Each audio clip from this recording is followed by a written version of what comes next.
Hello guys, welcome back to programming with Rana Waqas. In this video, I will tell you about strings in Kotlin, how we can use it and how we can apply different functionalities on strings. So let's talk about what are strings. So strings, an array of characters is called a string in Kotlin. Strings are mostly similar to Java strings, but have some newly added functionalities. So Kotlin strings are also immutable in nature. So as you know, immutable means you cannot edit or change elements in the string, and you cannot increase or decrease the length of the string. So to declare the string in Kotlin, we need to use double quotation marks. So let me create here a variable of name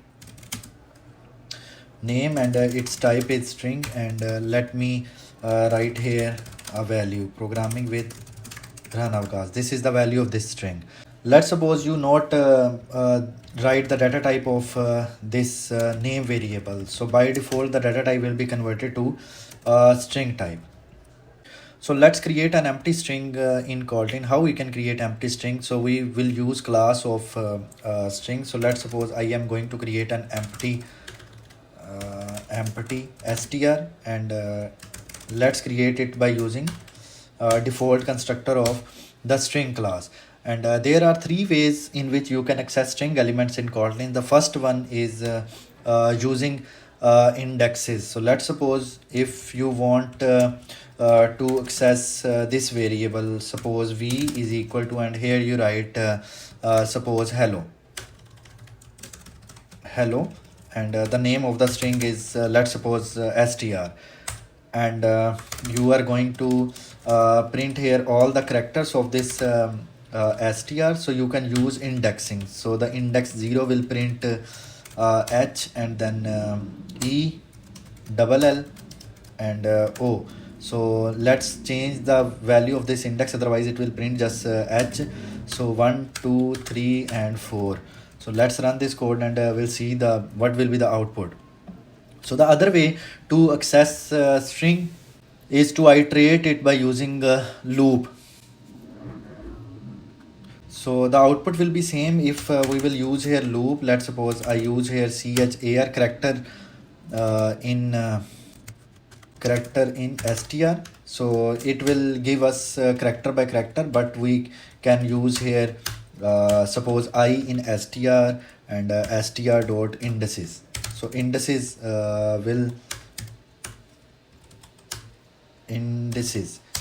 will give you integer list, so that will have integer indexes. So I will print here str and I.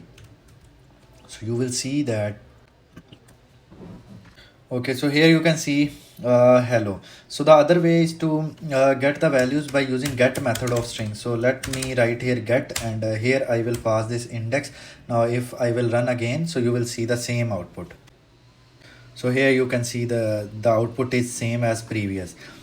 So guys, there is a concept of a string template. Let's suppose you want to print anything in double quotation marks. Let's suppose I am writing here print ln, and I want to print the length of the str. So I need to print that string in this bracket. So I will use $sign, and here I will use this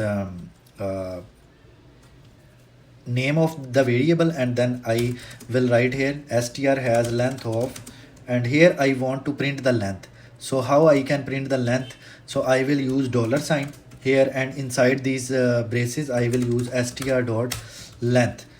Now let's run this code. So here I will use backslash and so that the output will be in the next line. So here you can see hello has a length of 5. So like this length method and get method, there is a method of name subsequence. So what is mean by subsequence? In other languages we study the concept of substring. So substring is a part of a string. So here is a subsequence. So I want to print the subsequence from this str. So if I write here substring subsequence, and I will pass here the starting index and the last index. Suppose I pass here 6. So it will give me the string from 0 to 5, not 6, 0 to 5. Okay, last index will be you can say exclusive. So here the total number of characters are 5, so I cannot use here 6. So let me write here name variable. In name variable there is a programming with Rana Waqas, so we will get the first 6 letters. So let's run this code. So here you can see that first 6 letters are program. Okay, so let's see what is mean by compare to. What compare to method can help us in programming. So let's suppose you have two strings. So one string is str1. So let me write here str1, and in str1 I have written here hello, and in str2 I have written here suppose love.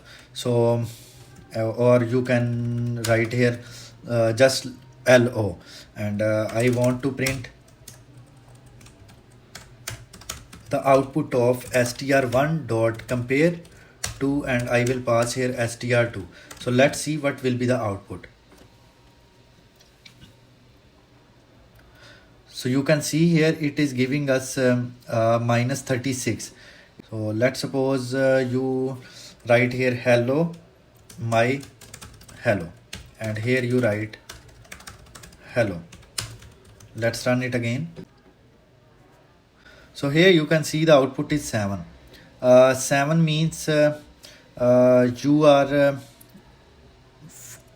this hello is present at the 7th position. So here you can see 1 2 3 4 5 6 7, and after 7 position there is hello is present over here. So there is a concept of string literals. So in string literals, what is mean by string literals? String literals means if you are making here a string, suppose paragraph, and you can either write this string by using escape sequences. So suppose you write here world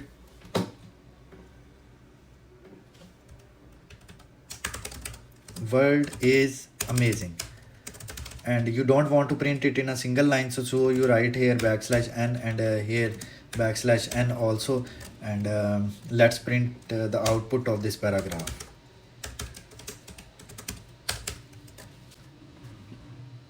So you can see here world is amazing. So similarly you can write multi-line strings in this string variable by using triple quotes. So here I write para1, and here I am going to use this you can say this tetra quotation mark. So here I will write my, and then here I use name, and here I use is, and here I use Waqas, and here I want to trim the margin, so I write trim margin here, and if I print this para1, so let's see what will be the output. So here you can see name is Waqas, my name is Waqas is here, so here we need to write this one also. So let's run it. So here you can see my name is Waqas, and there is no any margin present at here. So similarly you can compare two strings by using double equal to and triple equal to quotation mark. So suppose there is a string e1 in which you have stored my name, and similarly in v2 you have stored Waqas. So you can compare these both by using, so let me write here print ln, and suppose there is e3 also, and e3 has Waqas in it. So I can write here e2 double equal to e3. So it should give me true value because Waqas and Waqas is same.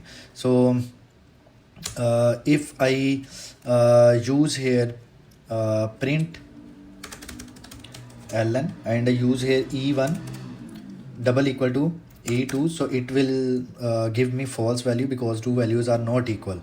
And if I print here e2 double triple equal to e3. So let's see what will be the output of this one, e2 double equal to e3. So as you can see here, both this e2 and e3 are pointing to the same string pool value, that is Waqas. So that's why it is giving us true value, because in memory there is only single Waqas is present, and this e2 and e3 are pointing to the same memory location. So that, and its content is also same. So that's why it is giving us true value, and it is giving us true at e2 and e3 because the value is equal. So what is difference between double equal to and this triple equal to? So in triple equal to, it is also checking that either e2 and e3 are pointing to the same memory location or not. So this is all about strings. So let's meet in our next video session. So don't forget to subscribe and like this video, and make two strings and take the value from user, and then compare that two strings with each other, and paste your code in the comment section. See you in the next video. Take care.